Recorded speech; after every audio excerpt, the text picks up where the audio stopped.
Nexxlegacy Radio. Charles, I am Brandon Madison alongside Danielle, Dani, Azure, Carol. And we're going to put the Super Bowl halftime performance in retrospective to kind of just talk about briefly like our thoughts on it and the impact that it made. So, Dani, I'll start with you. Your thoughts. I absolutely loved it. It was amazing. Kendrick Lamar snapped all the way out. And even the best part ever was he pissed off Mega big like, they are big mad. Like, I couldn't believe it. I was like, they even said, one of the tweets said, where is the diversity? Yes, they're waiting. Right. Now y'all want diversity, equity, and inclusion? I thought they didn't want the EI. They was so bad. It was hilarious.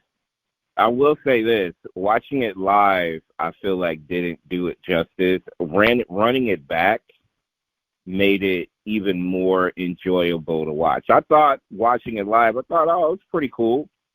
But watching it again, like a couple different times, I was like, wow. I would put it tonight in my top 5 as far as all-time Super Bowl halftime performances or whatnot. Like, I would. Absolutely, because when you go back and you see the messages that were in that performance, because you couldn't catch that. Like, you really couldn't catch it. You had to watch it back because there was something that was so quick. You're like, wait. Oh man, what? Oh yeah, it was epic. And you think about the time and the energy and just the synchronization and the prison uniforms. Like, there were so many messages. And Samuel L. Jackson, what? Like, come on now. Yeah. I mean, Samuel L. Jackson as Uncle Sam, Serena Williams, crib walking through the whole thing. SZA's performance is great. The Drake disses was all over the place. Like, look, the chain with the A on it. A minor. Yeah, I don't think most people even caught that part because it's it's a little A. Right, exactly. But I will say this as far as this whole Kendrick Lamar Drake thing. This is, to me, one of the greatest diss songs of all time based on its impact. Because I don't think we'll ever see in our lifetime, ever. Like, to me, I think this was a unicorn moment in terms of hip-hop disses and the fact that it took on a life of its own. So, They Not Like Us basically reigned supreme in 2024 and now leaking into 2025. Kendrick Lamar picked up, 3, 4, 5 Grammys or whatever? Yep. And They Not Like Us was the catalyst to all of it, right? So let's just be real with that.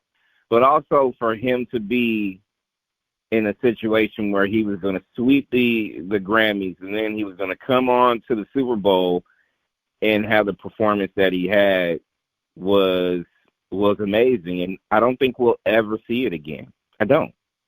No.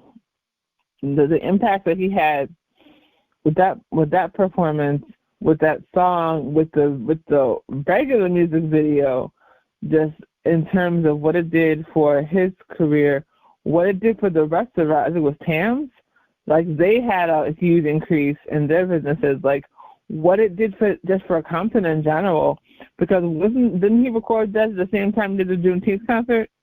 Yep. Absolutely. The Juneteenth concert was hilarious because he did the song like 6 times. oh my gosh. But when you think about, like, all the people that he brought out, like Tommy the Clown, who was the king of crump, like all the different legends that he was able to bring together to create that record, those visuals, and then to be able to end the what was left of Drake's career at the Super Bowl, having the entire crowd singing let's put that in perspective. Drake's career. I don't think he could be able to top this.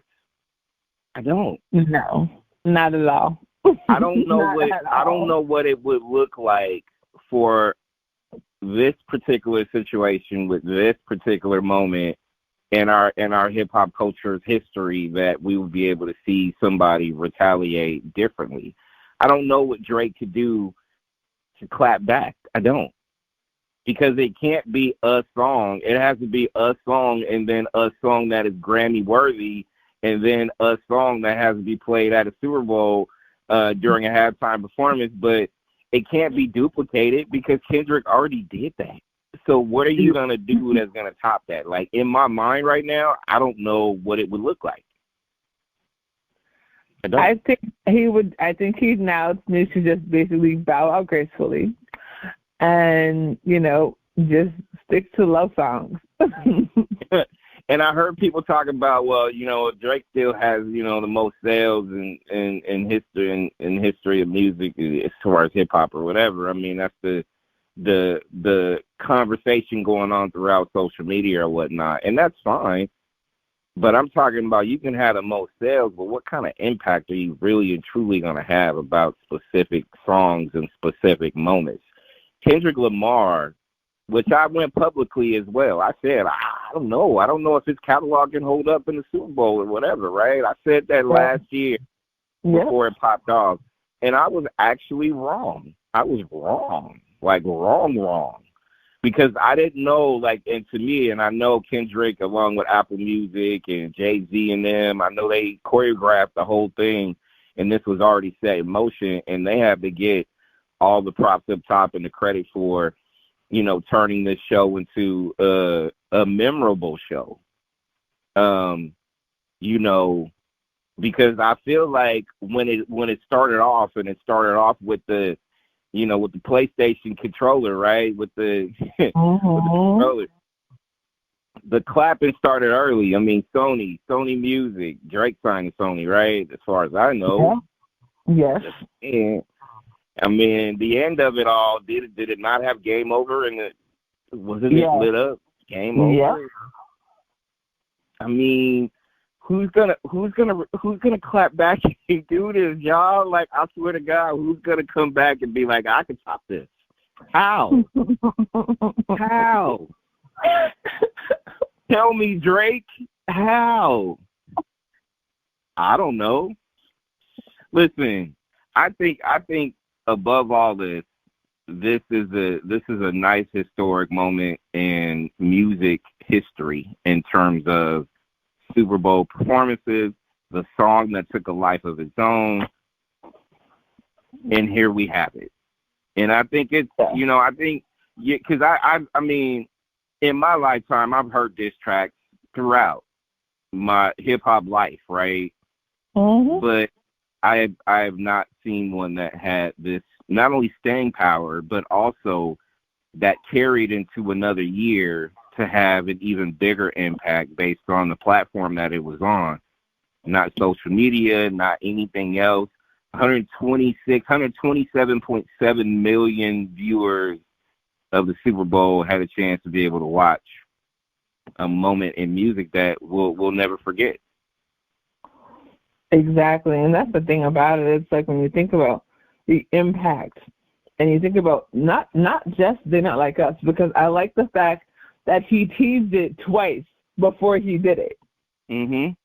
He's like, you like the suit, right? So should I really do it? And that smile, though. Oh my God! That smile when he said, "Hey Drake," I was like, "Oh my God!" I mean, I encourage y'all to run it back. Like, seriously, run it back a few times. You're gonna probably catch something that you didn't really see when you was watching it live. But I'm telling you now, it was a moment. It was not only, again, like I said, I could put up like performances from Beyonce, Michael Jackson, Prince, Dre and them, as far as that goes. And that's going to squeak right in there as far as the top 5 moment in Super Bowl performances and halftime history, in my opinion. But deeper than that, like I mentioned, this will also be a moment in music history as well. Mark my words, y'all. If you're not really consuming these moments at this particular time, you will when you run it back and you realize that. Most definitely. Just think about the records that he did. He did Humble. He did DNA. Like I said, you have to think about the time that we're in right now. We're in a time right now where the person that happens to be occupying the White House is trying to erase diversity, equity, and inclusion.